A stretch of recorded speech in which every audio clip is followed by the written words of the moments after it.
Bem-vindo ao podcast Estrangeiros e Peregrinos. A mensagem de hoje será apresentada por Tomás Guidai. Com este episódio, concluímos as reflexões baseadas na carta a Tito.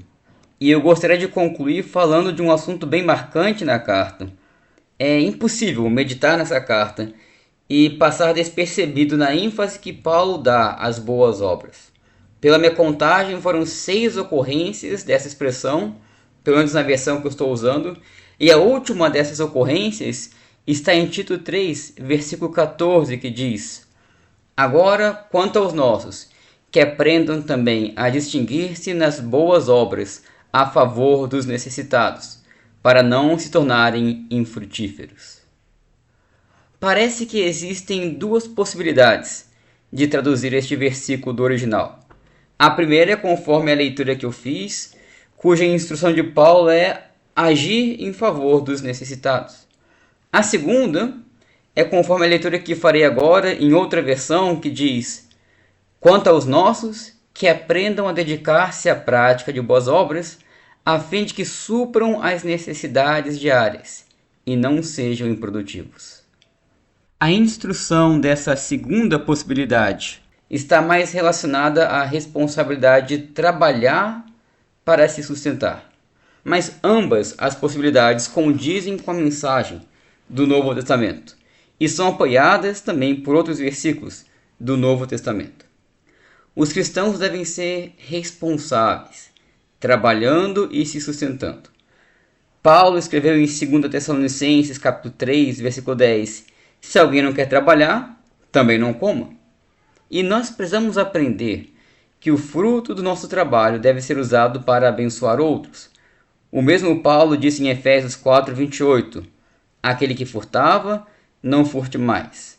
Antes, trabalhe, fazendo com as próprias mãos o que é bom, para que tenha com que acudir ao necessitado. Boas obras significam boas ações, fazer coisas boas, fazer coisas corretas.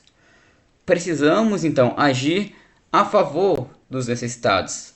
E essa é uma mensagem abundante no Novo Testamento. Paulo, ao se despedir dos presbíteros de Éfeso, lhes recordou o seu procedimento enquanto esteve entre eles.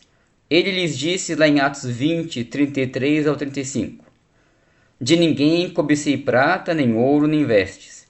Vós mesmos sabeis que estas mãos serviram para o que me era necessário, a mim e aos que estavam comigo.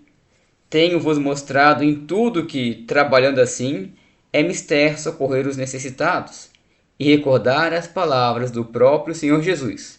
Mais bem-aventurado é dar que receber.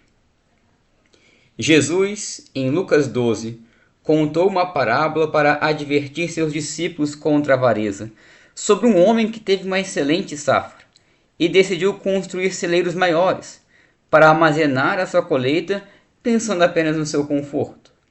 Mas Jesus concluiu a parábola dizendo: Mas Deus lhe disse: Louco, esta noite te pedirão a tua alma.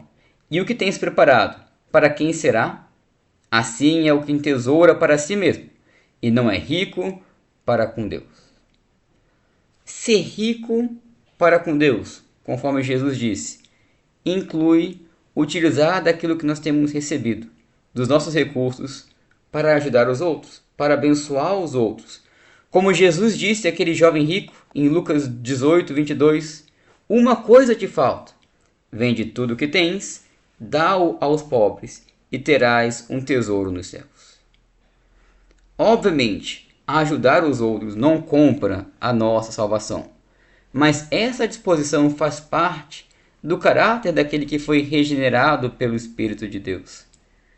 Lucas também registra a disposição de um rico publicano chamado Zaqueu, que após se encontrar com Jesus, disse lá em Lucas 19, versículos 8 e 9: Senhor, resolvo dar aos pobres a metade dos meus bens, e se em alguma coisa tenho defraudado alguém, restituo 4 vezes mais. Então Jesus lhe disse: Hoje houve salvação nesta casa, pois que também este é filho de Abraão. Com todos estes versículos que eu trouxe, quis trazer à nossa memória o importante papel que a ajuda aos outros desempenha na vida dos santos. Precisamos desenvolver essa mentalidade e nos empenharmos na prática de boas obras a favor dos necessitados. Como Paulo orientou em 1 Timóteo 6,18, pratiquem o bem, sejam ricos de boas obras, generosos em dar e prontos a repartir. Obrigado por nos acompanhar nessa jornada pelas Escrituras. Volte amanhã para ouvir mais uma mensagem do podcast Estrangeiros e Peregrinos.